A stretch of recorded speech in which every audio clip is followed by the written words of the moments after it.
আমি আজকে বেশি কথা বলতে চাই না।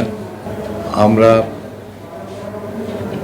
এখানে অনেক আলোচনা হয়েছে, অনেক কথাই হয়েছে, বিভিন্নভাবে বিভিন্ন জনের চিন্তা চেতনা থেকে আলোচনা হয়েছে।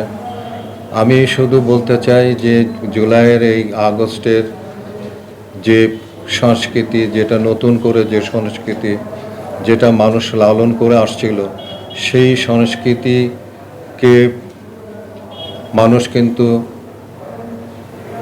দেওয়ালের মধ্যে তাদের লেখার মাধ্যমে, তাদের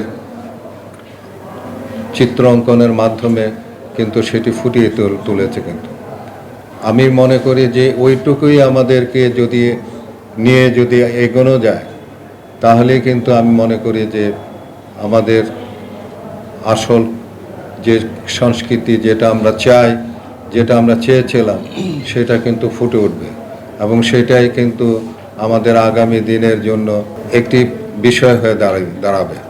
তো কাজেই আমি আর কিছু বলতে চাই না। আমি এই বলে আমি আমার বক্তব্য শেষ করছি। আল্লাহ হাফেজ। আপনারা ভালো থাকুন, সকলেই সুস্থ থাকুন। ধন্যবাদ।